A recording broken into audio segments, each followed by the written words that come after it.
Alrighty, Doc here from North America. Good morning, good afternoon, and good evening. Another fun-filled adventure. TGIM, thank goodness it is Monday. We always like to see Monday appear, you know. It's like always enjoy seeing Friday appear. And let's check it out. I'm a little perplexed on the action we've been seeing in the currencies. I mean, our work is following it all right, but I'm just surprised. I see interest rates dropping, and at the same time, they're buying dollars. Strange. This is definitely not, your father's Forex market. That's for sure. I think that's a good way to describe it. It's not your father's Forex market. It really isn't. It's a whole different animal. It's amazing. But that's why we do quantitative analysis. That's why we do the technical work, because obviously it is not following the fundamentals, and that's a real powerful thing there. The fact that we don't see fundamentals followed anymore. All right, let's move that around. And I always like to throw the plug in, and I know Janos probably doesn't like the idea anymore because of the work of it, but I liked his video. He has a video out there. It kind of just it reinforces the fact that the fundamentals, how to trade fundamentals, have changed, and that's the most important thing of the message as far as I'm concerned. The idea that we have someone, in the retail side, in analysis, saying the fact, because you don't hear it. You won't hear it on Bloomberg. You won't hear it on CNBC. You'll hear it on Dukascopy. You're not hearing it from where you should be hearing it, and instead, here you're hearing it. So it's important to me. I find it very important. All right, let's jump over to we're looking at here. We're looking at that's dollar. What's that? New Zealand dollar. But on J4X I have the Swiss up there. Let's do Swiss first. And as you can see, it's trying to pop up, which is odd since on Friday they sold these things down on the pairs trades and bought dollars, and interest rates dropped at the same time. It's like, what? Like I said, it's not your father's currency market anymore. And you can see here on our Chicago quant, same situation. It's trying to lift up. Matter of fact, did it even get in? I might have gotten into the buy, didn't it? Yes, it did. See it right there. So we're working on a second day of a buy, which is very, unique in its own right. Why isn't the line there? I'm not sure, but I could have sworn we did that on Friday. There we are. And you can see here it's lifting up, which means the dollar is rising, which is like, what? The interest rates are dropping, And then let's just jump over to that before I beat that like a rented mule in Death Valley. But there is the 10-year. You can see 10 years just kind of sideways and down. And as the price of the bond goes sideways, it means the interest rates are not doing anything. In other words, but we saw an interesting move on Friday, especially when you look at the euro. Let's go over to the euro. You can see that. There's a real push into the euro. I remember us talking about that during the trading day. And then look at that thing. It just, it was starting to make a challenge, I think, during the webinar. Maybe it was firm. I don't remember now. But by the end of the day, I remember saying something about Europe closing, and when Europe closes, then we might see weakness or something like that. I don't know why I might have said that at the time. You can always go back and look at the video. I know we were talking about something. I said after the close of Europe, we would see some possible action. I don't remember if I said it'd be long or short, but in the end result, it happened. You can see they pushed down on it, and there it is right there. Let's take a look at it on J4X. Right there. And there's the, as it loads up.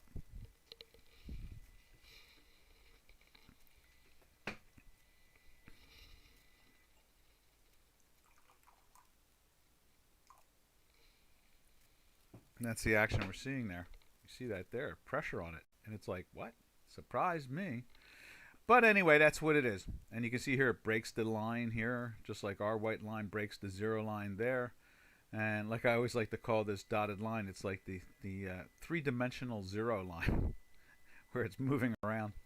And that's the action we're seeing there with the euro. They're doing this to all of them. All the pairs trades seem to be weakening against the dollar, and we're not seeing any movement in the interest rate. if anything, it is literally the reverse. We keep on hearing about possible inflation. I saw wild stories over the weekend. The Cobra formation. I mean, just a lot of interesting, wild stuff, and you would think that they'd be selling dollars, not buying dollars, but here we are. All right, and same thing on the line 14. You can see the euro 4 weeks in a buy, but in a daily sell, just the same way cable is, and the Aussie did this weekend coming in. They're all in daily sells. Let's check them out. Here is cable. You know how I get excited every time I see it go into a daily buy and we're in a weekly buy. I think, okay, 142. It's like the Hitchhiker's Guide to the Universe. 42. Indeed. And there it is there. You can see it is lifting back up. You can see if they are buying them, here. You can see that, they're trying. It's interesting. I don't know what happened, I kept on looking through the news throughout the whole trading day. I wanted to get short big time in the stock indices. I mean, I thought, okay, something's brewing here. This is like a warning sign. Something must be getting ready to happen. But it didn't happen. Oh, hey, Middle Age, how you doing? I added more calls to my gold and silver positions on Friday, Doc. It looks like it's in strong hands now. I know. Let's check that out. I know what you mean. They're trying. I looked at silver this morning. I think we sent out silver. It's still flirting. I guess you could call it. It's still flirting with the upside. Right there. There's the silver. Now, look at that. Okay, since we've last corrected it. Wow. Okay. That's pretty cool.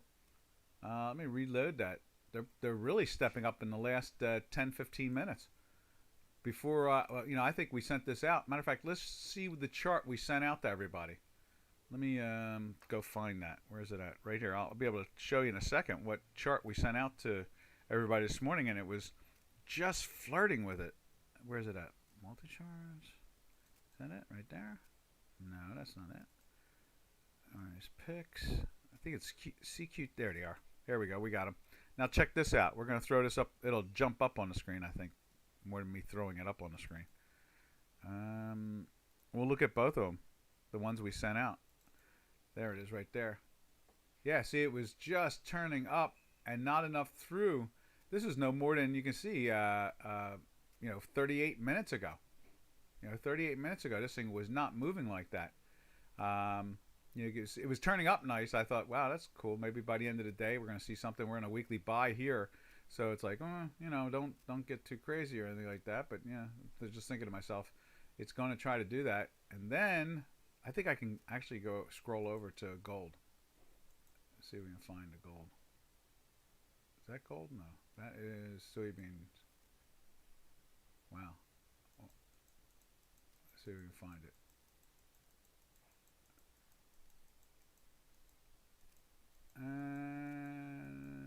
No. Oh, there it is right there. Okay. And so gold, yeah. Gold Friday went into the daily buy. That's cool. Okay, so we can get rid of that. But for silver's jumping up now. We'll put that there, that green line. Too bad they waited 38 minutes to do that. Bummer city, huh?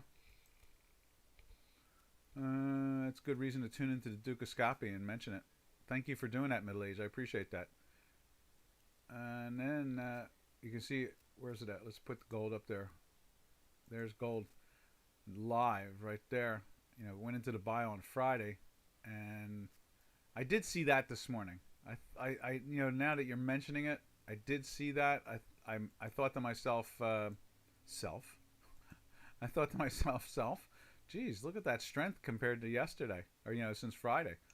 And it really did jump. I wonder what they're doing to the platinum. Let's see what they're doing to the platinum. Self. Now, platinum is looking kind of weak there. You got a lot of red dots going on there. And was it trading in 1213s? And gold right now is in the 1270s, right? So it's back. That spread is in the 560s. Keeps on vacillating back and forth from the 530s to the 590 area. And you can see that this is platinum, and you see the way it bounced off of the weekly sell last week. And you can see it's holding firm, but there's a lot of correcting going on here. Let's widen that out. on the platinum. They put it into a sell on, was it there or the day after? It was the day after, right there.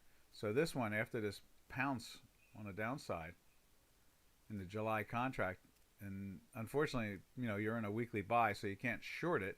You just know that the pressure is on it, and boy, did they knock it down. It closed at 1249.5, and the next day the low is that right? 12. Okay, 12. The day before was 12. When it went into the sell, it was 12.12.2. 12.12.2. And the next day, the low is 11.75. So that's a $37 drop. That's pretty aggressive. Brought it back by the end of the day. Notice it almost closed back in the 12s at 11.97.6. But nowhere near the buying that we're seeing in the gold market. Obviously, the gold market's looking very firm. And obviously, as I said before, in the last 35, 40 minutes, they have picked up the silver market and really picked it up well. Look at that compared to what we sent out no more than 42 minutes ago was down. Oh, my God, Daniel. Is that outrageous or what? I saw something that said that if you're building like a deck off of your house, like a patio thing, for those that are not sure what a deck is, a surface area of wood. Last year it would have cost $900, and this year it cost $3,600. What a jump! 3-time fold. And then a friend, one of the traders from yesteryear, one of the old chairmen, sent me something. He sent me a bunch of stuff this morning, and one of the things he was saying is Weyerhaeuser. He was really surprised that who put a hold on it instead of a buy. He's been following Weyerhaeuser for a long time, and that stock must be going through the roof. It's just jumping. It's a lumber company, one of the biggest in the United States. It is amazing. It's ridiculous. Yep, I agree with you. $1,500. It's crazy. Let's see, Daniel. Hot rolled coil steel also very high. It was $900 at the beginning of the year. Now $1,500. Same price as lumber. It is crazy. And let's see, Daniel says that $30,000 extra for lumber for a house saw on the news. Yeah, I saw that too. Is it outrageous? I mean, the one that really caught my eye was the idea that the building a outdoor deck could be as much as 3 times more than what it was before. Grand solar minimum. Iceland volcanic erupted. Yeah, I know. I put a picture of that up on the Pume. Let's see if I can find that. Let me see if I can find that. I put that up. I put that picture up this morning. Yeah, because I'm part of the Electric Universe. So, whoa, what happened there? Let's cancel that out. There we are. Let me put this up there. See if I can find it. And where do you see this picture of that Pume? Oh, well, it's a plasma blast. It's one of the biggest plasma blasts we've seen in a while. Yeah. And let's see. Right, there we go. We're going to get it up here in a few seconds. Yeah, there it is. Here it comes.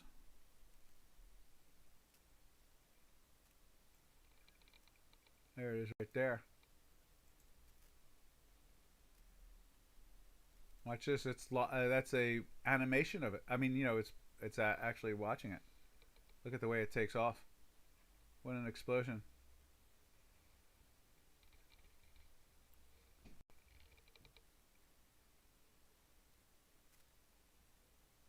It just keeps on rolling.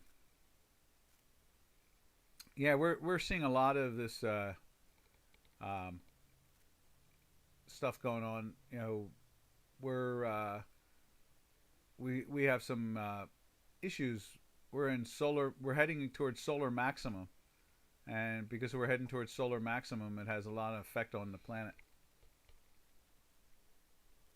Grand solar minimum Iceland. No, we're heading for solar maximum. We just came out of solar minimum about 2 years ago. Yeah. Look at that. That's out of a volcano.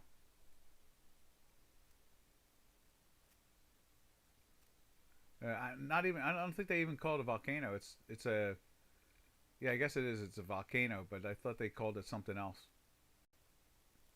Here's a map showing currently erupting volcanoes. They're all over the place at this point. We're going through solar maximum, and solar maximum does this to the planet all the time. All right, away from the science and back to the well, there was a time there were some really good technicians that used to plot markets through solar maximum and the sunspot activity. And then quantitative easing occurred. And once quantitative easing occurred, it was like, forget about it, Once they did that, it never stopped. It's just it just is. It's a it really disrupts any type of analysis because both are technical characteristics that I don't know how to describe it more than that. Is that they're just totally different. You can't use that fundamental astrological / solar activity that used to be very predictive of certain major moves in the marketplace. Now it's just quantitative easing. They just plow more money in over and over and over again. So, all right, where'd we leave off? Oh yeah, we're looking with the metals. Okay, so the metals, we just went through the metals. What do we usually do when we go to metals? Is it because we're looking at the cryptos? I forget now. I think we left off at British pound, as you can see right here on no, euro. We didn't. Did we even look at the pound? Let's go over to the pound. Yeah, there it is. We were putting the British pound on the Chicago quant chart. You can see it was firming up, but still red dot. Let's give it a refresh to see what it's looking like. There we are. And then on the J4X, you can see right, where's it at? J4X, right there. Wow. It should start to turn some green on that. Nope, still red also. I'm waiting for my dots to change here, but then you can see on the daily, it's having its issues. Now, you can see on the weekly, it climbed in the weekly 2 weeks ago. We're going on our third week now on the buy side there. It is, I guess, I'm not sure what that noise was on Friday. It's a very curious thing, that noise that we saw on the currency pairs where they just bought dollars every product. It was the systemic, that word where they call it, it's like everywhere, a systemic, everything was sold on the dollar side. On the dollar side was bought, and everybody sold the other side of the pairs. I don't know. Maybe it could have been, what was it? That was the end of the quarter. Was that the end of the quarter? April? No. It was the end of the month, right? So maybe it was some type of adjustment for some positioning. So that could have been, I never really thought about it on the day that it happened. And I looked all day long for news, trying to find what reasoning was behind the currency. And no one was talking about it. And we saw interest rates dropping or flat. And I kept on thinking, like I said, I kept on thinking, oh my goodness, Palladium soon 3,000. Isn't it like 29 and change now? Where's Palladium? Last I looked at it. Let's go find Palladium. Yeah, I looked all over the place trying to find some story why we saw that movement across all the currency pairs. But in the end, nothing really came out. Maybe it was just, some type of action like that. Let's see, where's it at? There it is right there.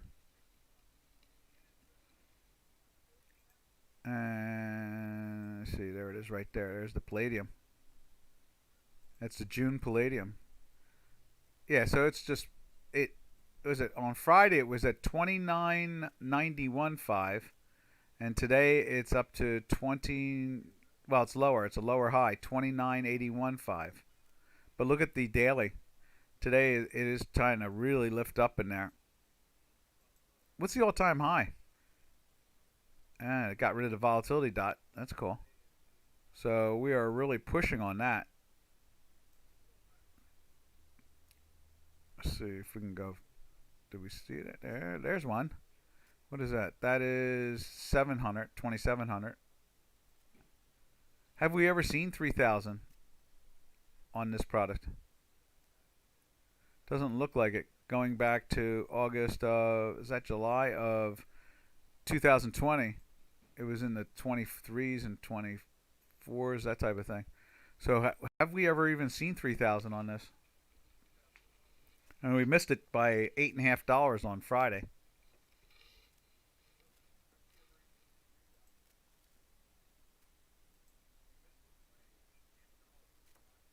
Yep, that is the recipe of it all.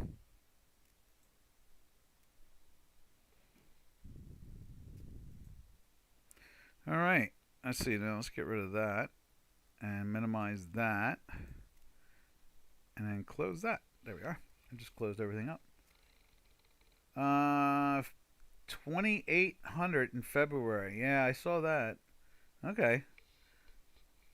I kind of, in my head, don't you think? Yeah, well, I guess if they keep on lifting these things up, it's going to keep on going,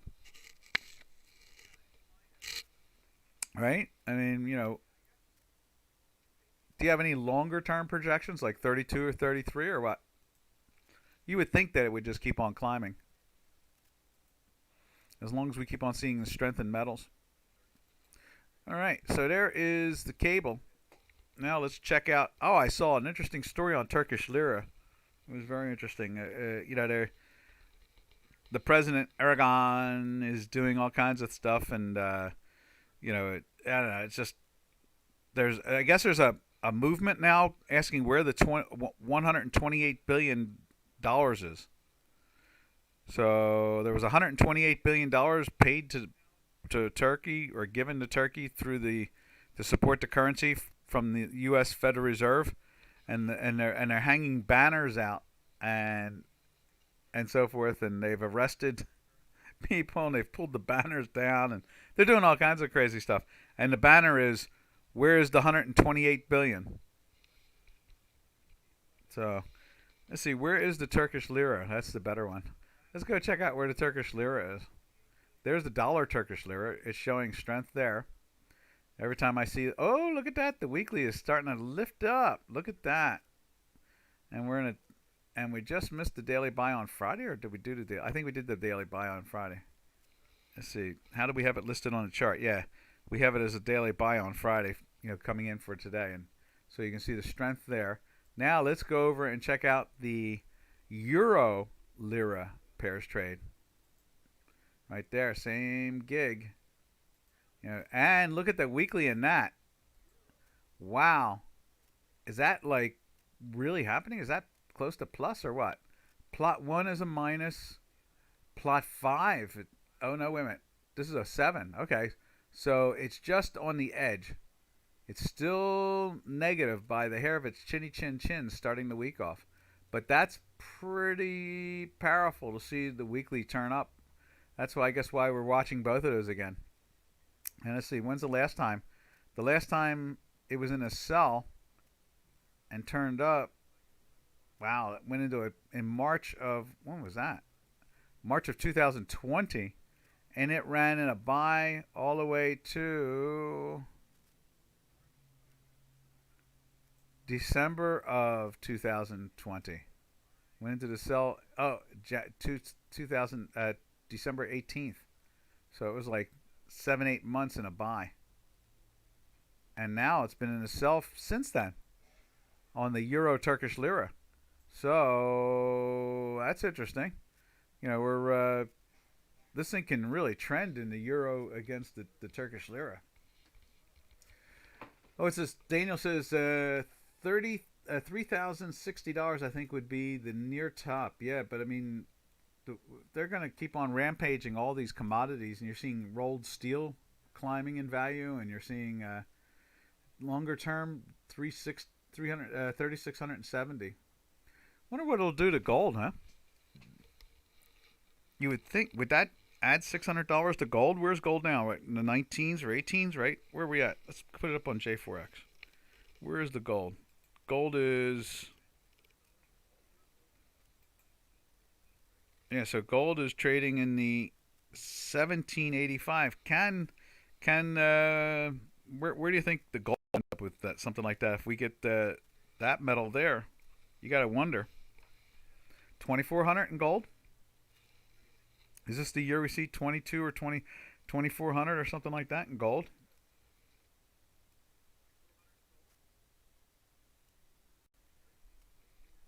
Yeah,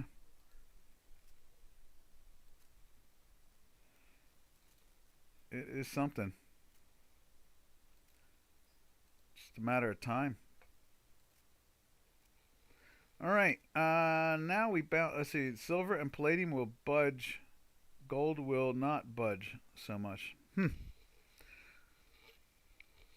Yeah, I mean it's really pushed a lot of people towards the cryptos. Matter of fact, since we're talking about the metals so much, let's take a look at the cryptos real quick. Everybody has seen here that the Turkish Lira is showing life in a lot of different directions. You know, in other words, it's rising up again. So, and I guess the bigger question is, where's the 128? Is that what that? Suppose it is one member of parliament hung it out his window at the Parliament building, and they brought a fire truck in and cut the banner down, and then he's just going to throw another one out there again. So I guess sooner or later they'll just arrest him. No freedom of speech there anymore. All right, now let's. What am I looking for? Oh yes, let's look at Bitcoin. I saw it up today. There it is, right there. Yeah, see, that's moving up. And it closed in a daily buy on Friday. I think it did. Yes. So let's throw that line in there. And now we're trying to hustle to get back into the weekly buy. Last 2 weeks, this thing has been flirting with weekly buys. Here we come in on Monday and it's still minus. And we'll see. I bet tomorrow, if they lift this up one more time, this will push the weekly up into the buy side. Yeah, I would think that. That's what I was thinking. 2,400. You know, if you can get 3,600 out of palladium, I would think 2,400 out of gold, or at least 23s. You know, make new all-time highs. I guess it also comes down to the dollar, but you know, I guess they do keep it stable enough that you know, it stays that way.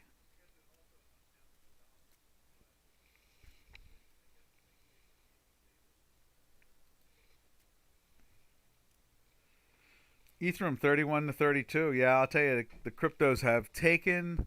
There's no doubt they have taken the lead of the inflation tool. You know, silver and gold. You know, they were the inflation tool. Not anymore. There's no doubt about it. The cryptos have done it. They've taken over being the inflation tool. There's no doubt about it. All right. Let's see. Zip back to the currencies and check out Canadian right there. There's Canadian. I did see this morning that they were trying to lift it up a little bit. Let's refresh that. Yeah, see, it's trying to lift up. We got a green dot going on, but no, that's the daily quant is still in the minus, and the weekly obviously is even lower. Let's see what it looks like over on the J4X. Let's see, right there it is. See if it's turning green over there. Not yet. Give it a couple more hours. It'll start to turn. You can see here the white line has not pierced up, just like the way it is here. Not piercing up right there either. I'm waiting for 1850. Yeah, that's a got it. I hear you. Where's the 1850? What have you done to my 1850? When am I going to get my 1850 back?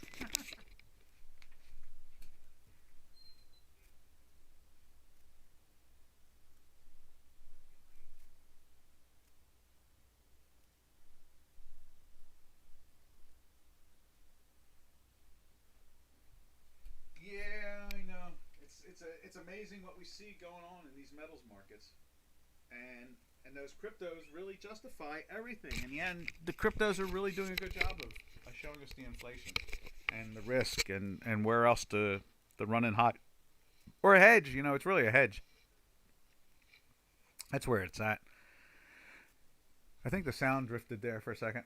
I moved my microphone and it kind of lost the sound there. Sorry about that, traders. All right, now let's see. So here's Canadian, and I guess with the metals market firm, normally we see the oil market firm. So let's check out the energies. But let's go to NASCAD at the same time, or first do the NASCAD after leaving the Canadian. The Canadian is kind of telling us that oil's kind of flattened down, and let's see where the NASCAD is.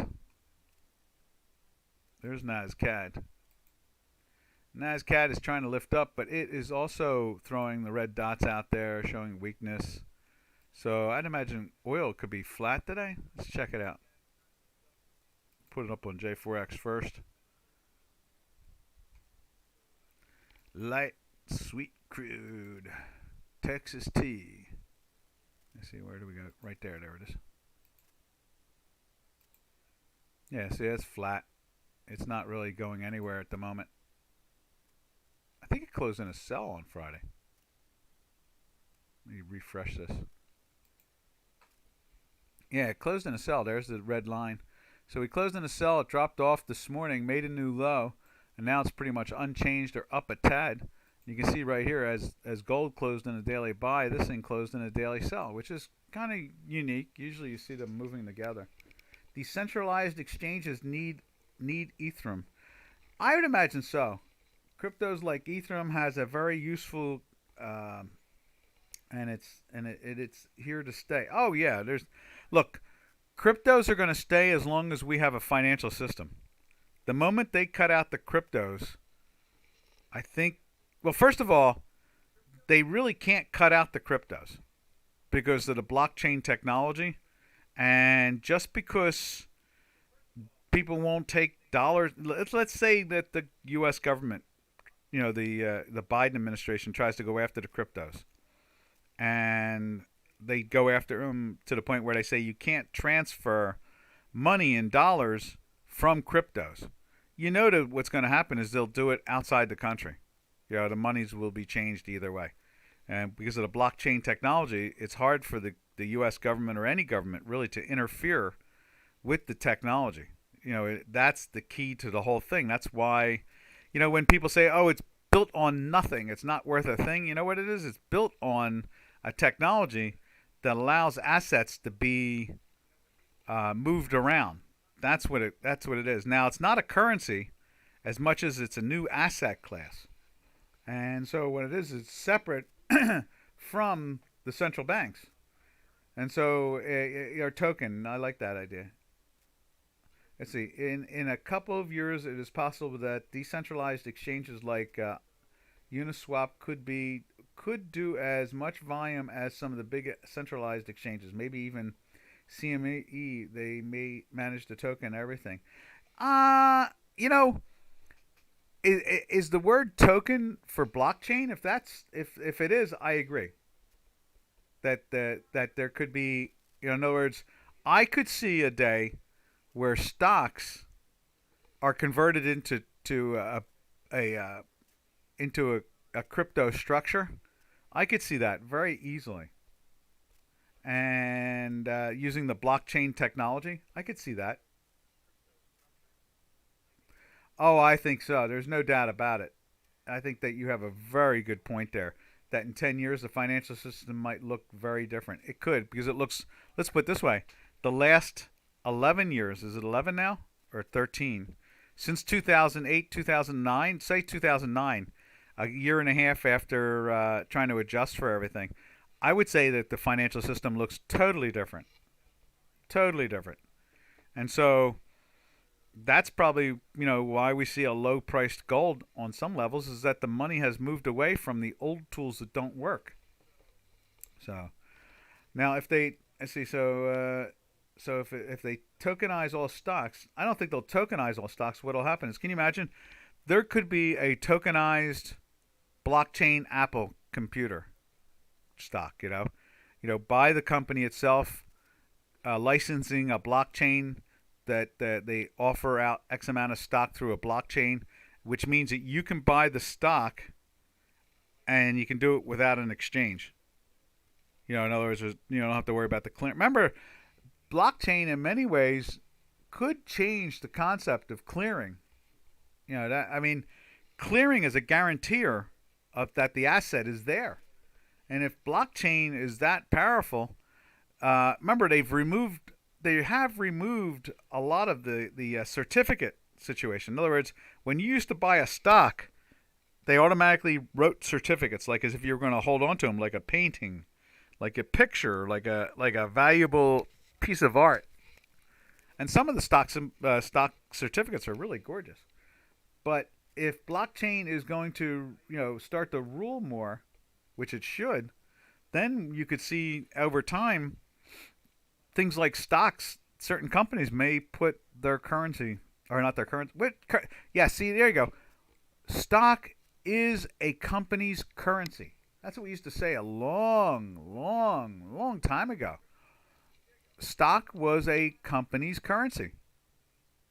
And their bonds were a currency. But stock was definitely a currency.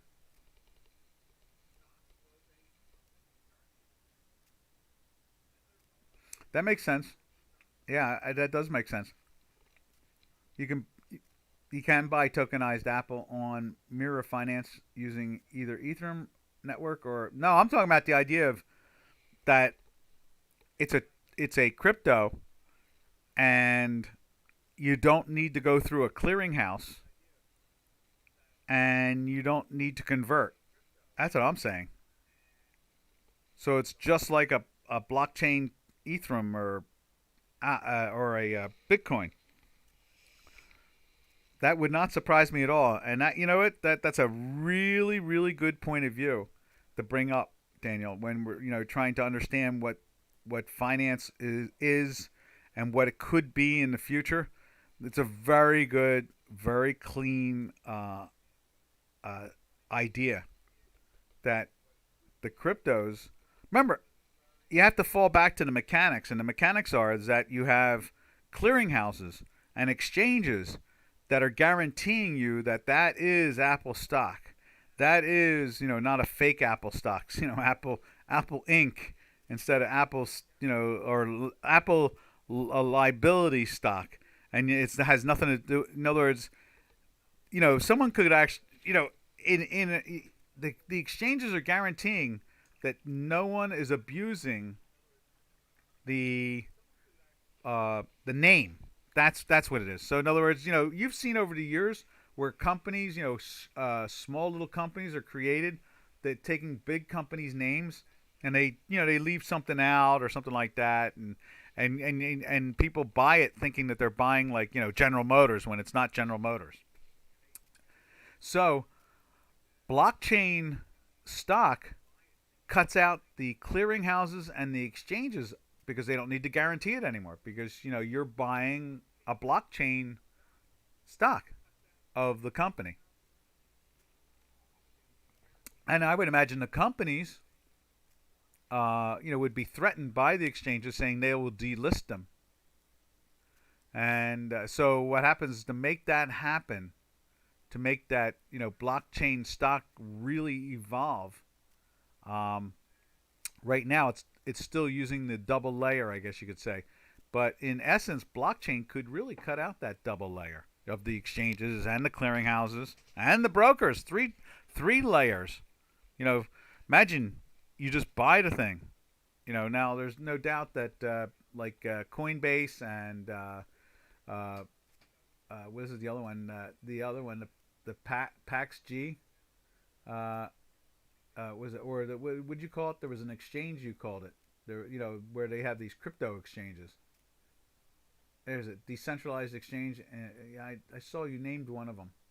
There's like 3 or 4 of them out there, right? You named just one of them just now, and then we know of Coinbase because they just floated the stock in it. So you can actually buy the yeah. So let's do this. Let's take a look at. Let's drift from here for a moment, and drift over to. Let me open up. Let's do this. Save workspace. Save workspace as. And let's open up Coinbase. File, open. Where's it at? I know it's in here. Is that it right there? Let's try that.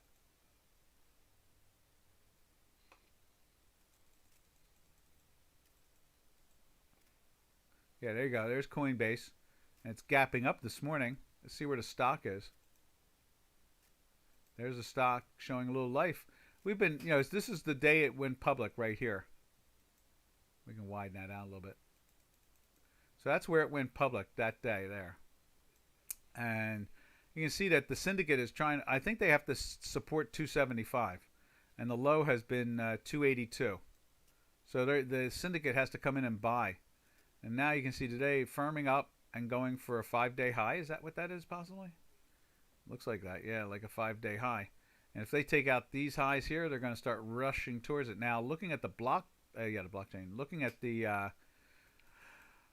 looking at it on a short-term tick intraday, you can see it's lifting up very well this morning on a gap of about $5, almost $6 gap on the upside. And you can see our work turned up on Friday. So the volatility signal here gave it strength. The close on Friday gave us a good clear, it was running up steady and straight, and then they gapped it up this morning. Yeah, but right now they still have enormous positions because of I'm talking about seeing them all just disappear in general. That's what I'm saying.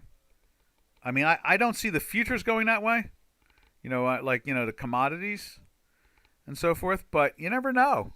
I mean, if companies start to use the blockchain technology and move away from the exchanges, because exchanges are not, remember, exchanges were in partnership with these companies when they went public. The exchanges were in partnership with the companies in the sense of floating the stock out. It was hard to get investors at one time. Now there's such a asset inflation that you put out the worst little company in the world as an IPO and people buy it. Has to be really, really bad not to buy it. Let's see. Top stock made 20 times in 30 years. Let's see now. Now biggest stock has over 2 trillion. Okay. Berkshire Hathaway. Let's see. It's already here clearing traditional brokers and exchanges. It can go crypto in a couple of years. See, I think what will happen is they'll threaten them. And the thing is that what I was doing is I'm trying to theorize what threat will really last, because at one time the exchanges were necessary to float stock, but a blockchain stock escorts itself around the Securities Exchange Commission, the exchanges, the clearinghouses, and the brokers, right? Am I right or am I right? Am I right or am I right? Am I right or am I right? Right? So a blockchain stock basically works around those four entities. So it works away from the Securities Exchange Commission. It works away from the exchange, which is helping to do the initial public offering, and the broker syndicate, it wipes them out. And then at the same time, you don't need the clearinghouses anymore. Now, the bigger question is, how much are really the exchanges involved anymore, in the sense of how much do they help in putting out new IPOs? It will turn into the Wild West on some level with the blockchain concept like that. Like, I am ABC company. I have a product I'm doing, I don't know, $20 million a year. I want to float a stock, or I make $20 million in profit a year. I do $100,000 in sales. I mean, $100 million in sales. I do $20 million in profits, and I want to float some stock and end up doing it away from the exchanges, away from the Securities Exchange Commission, away from the clearing. Well, the brokers and the clearinghouses get cut out. So, in other words, a syndicate of brokerage houses go to float a stock. And if they cut that out, then there's no need for any of the other things like the Securities Exchange Commission and the exchanges and and the, uh, the brokers. That all disappears. Let's see. Now Daniel says, let's see. Let's go back up there because Daniel's really got something going on here today. Let's see. It's already here clearing. Okay. Berkshire Hathaway told that I saw Munger had a fight with somebody over the blockchain over the weekend.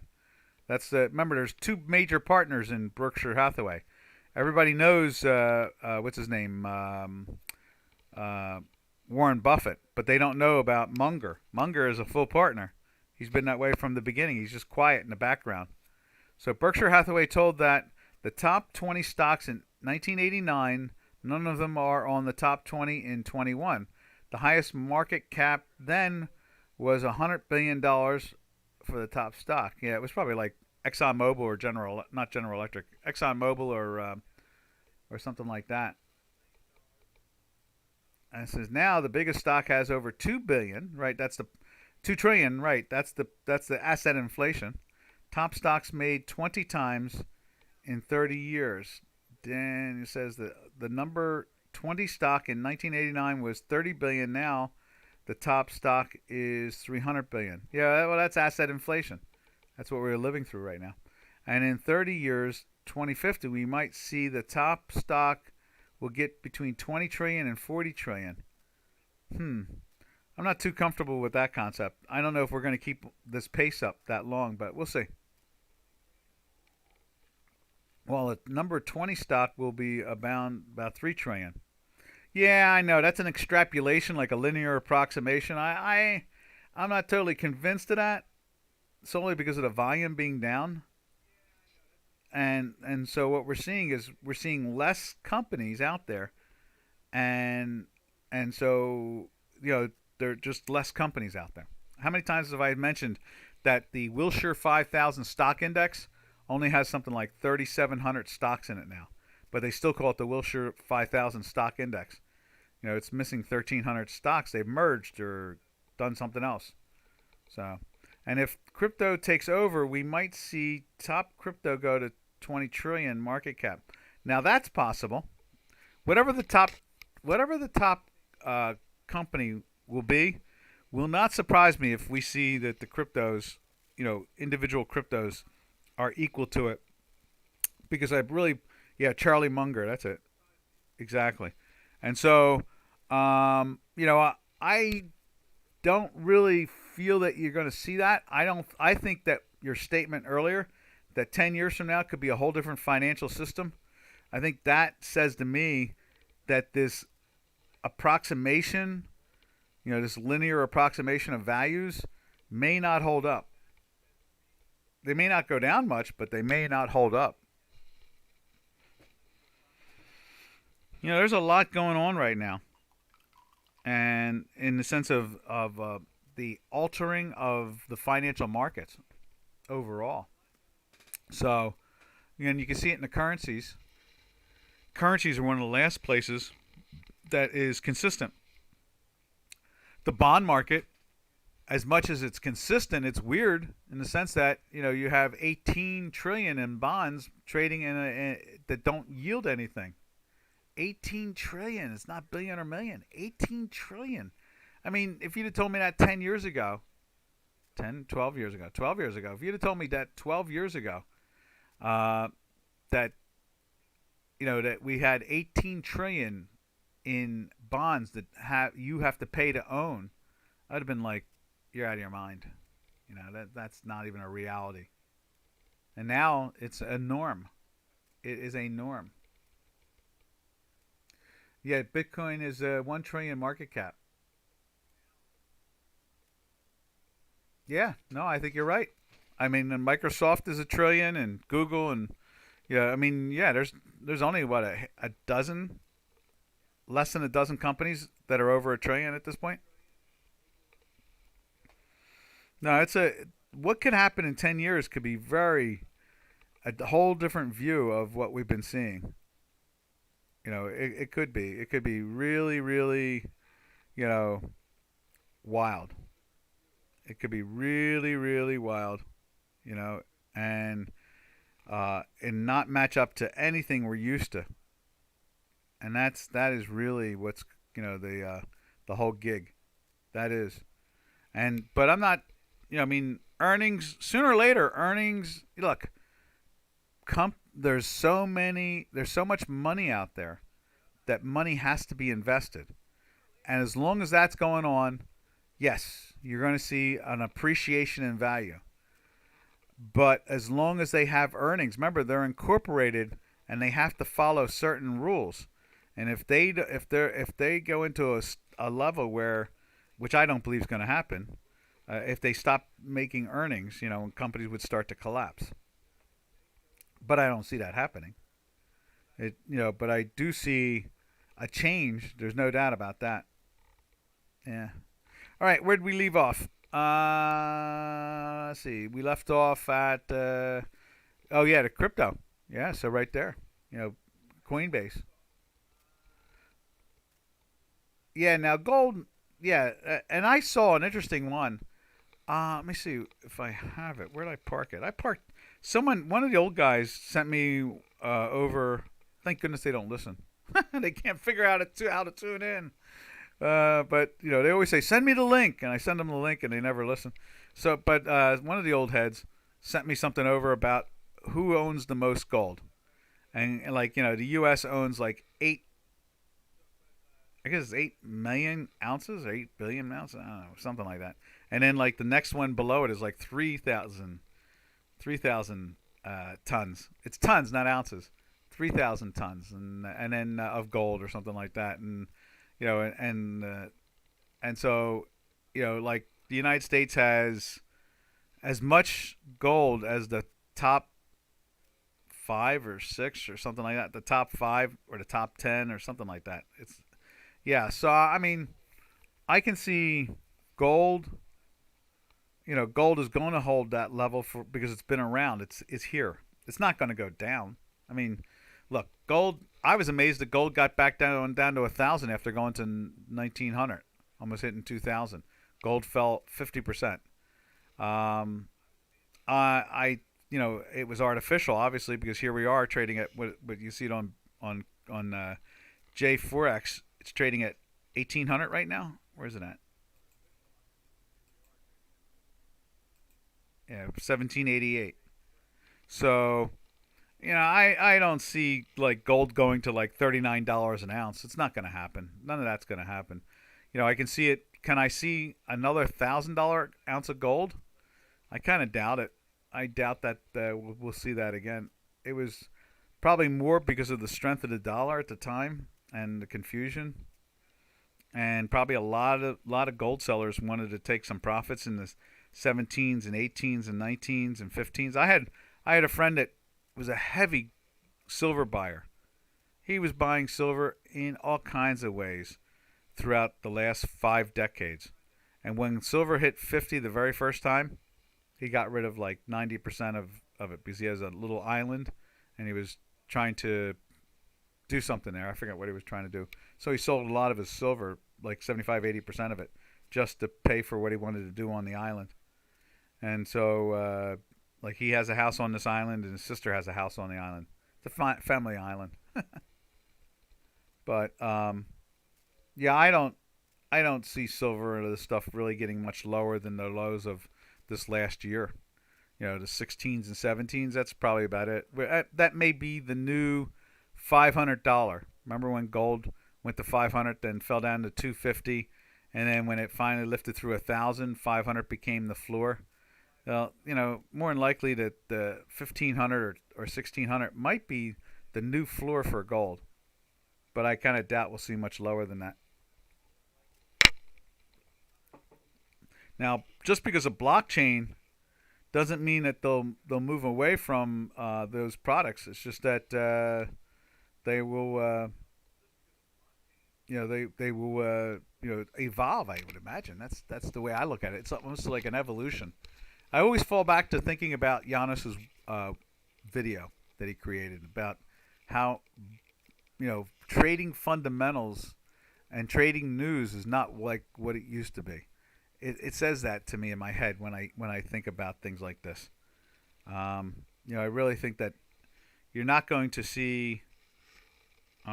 You're going to see a whole new financial system in some way going into the next 10 years or so. Maybe for the better. Yeah, Armco. I thought that was in the trills. Yeah. All right. Anyway, traders, we will catch you on Tuesday. It's been an interesting trading day to start off with. Selling of dollars, buying of dollars, and from Friday selling of dollars, and just everything in general. It's all moving up. Very interesting. You can see the blockchain is Coinbase is now in the $304 area.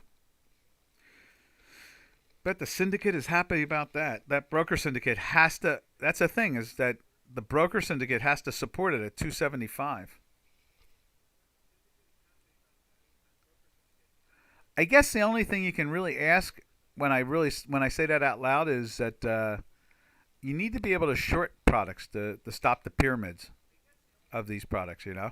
So I guess someone will have to come out with a blockchain that is a short, so that they can buy that and offset the long. Alrighty, this is Doc from North America. In other words, there's plenty of room in the blockchain universe, that's for sure.